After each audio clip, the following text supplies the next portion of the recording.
Hi guys! Karon na ako diri sa lunch diri sa Tagum City, Davao del Norte.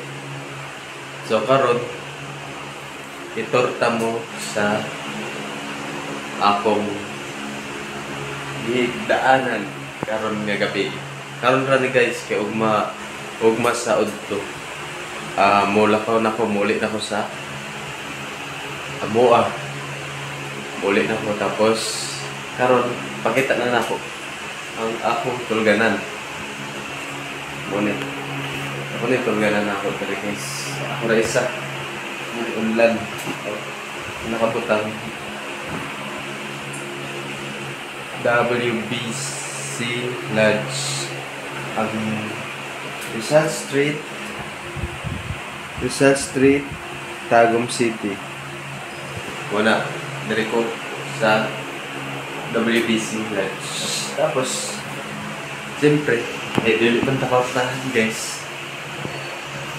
Ang atong pili nga lodge, kaning affordable na kayo, 180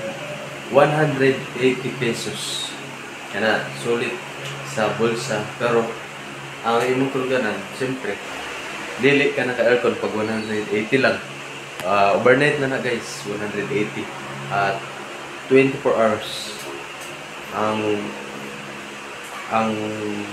imong gamit nga kuan kanang ceiling fan ra tao guys. Na mura na ceiling fan pero ang imong palibot luwag ang imong kwarto. Muna siya ang kwarto. Muna siya ako ang kwarto guys. Muna siya ako ang kwarto din.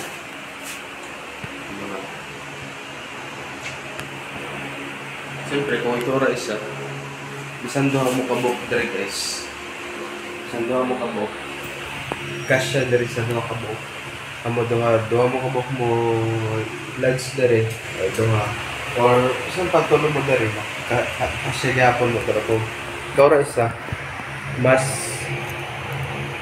luwag. Tapos siyempre pwede po dito sila sa ubos tulog.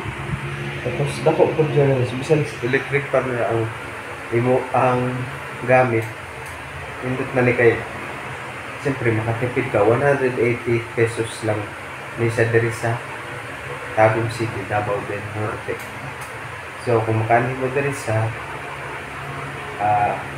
kaning lodge diri sa atbang sa historical Tagum City, atbang ra gid kayo ni sa historical. Pag naog ni mo daghan na kayo mga pagkaon sa gawas. So unsa kung gutomon ka diha sa gawas, pwede ra ka mamalit og pagkaon dito sa gawas. So dali ra kayo. Dali ra ka makapalit og pagkaon. Tapos kung gusto ka mulaag, siyempre naman sa sentro, makalag pa ka. So puro to guys, sira na ko guys kay matulog na sa turo. So salamat sa pagtanaw. Bisita na mo diri sa Tagum City, WBC Lodge. Kay barato, 180 pesos. 24 hours na ka guys. Antod, ugma na nimo nga pag-stay diri sa ilang lodge. So, thank you for watching. Bye-bye!